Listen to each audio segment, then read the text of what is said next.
Mwaka mpya ulileta matumaini mapya kwa Mshu, kijana mchangamfu na mwenye bidii. Alikuwa amempata mwanamke aliyempenda na kuamua kumuoa. Alipowashirikisha wazazi wake furaha yake, walifurahi sana na kumpa baraka zote. Taratibu za posa zilianza na kwa neema ya Mungu, familia ya mwanamke ilikubali. Hatua iliyofuata ilikuwa kutoa mahari, jambo ambalo lilifanyika kwa mafanikio. Siku ya harusi ilipangwa na shangwe ikaenea katika familia ya Mshu.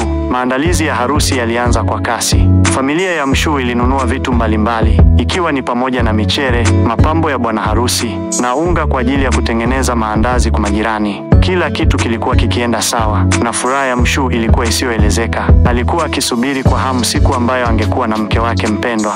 Ghafla ya msiba na aibu. Siku 6 kabla ya harusi, ghafla maisha ya Mshu yaligeuka na kuwa ndoto mbaya. Alipokea habari kutoka kwa mwanamke aliyetaka kumwoa, akimfahamisha kuwa familia yake imeamua kuahirisha harusi. Sababu iliyotolewa ilikuwa tabia za maobi haya ambazo zilielezewa kuwa za ulevi na matumizi ya bangi.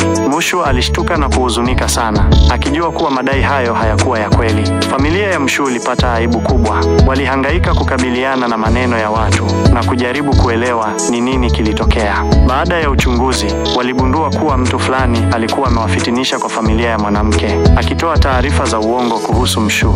Huzuni iliyowakumba ilikuwa kubwa na maumivu ya Mshu yalikuwa makali sana. Kuvumilia na kusonga mbele. Licha ya maumivu na aibu, Mshu aliamua kusikiliza ushauri wa familia yake na marafiki zake, kama vile Betty na Mniga. Alijifunza kuvumilia na kusonga mbele. Haikuwa rahisi, lakini kwa msaada wa Mungu, alipata nguvu ya kuendelea na maisha yake.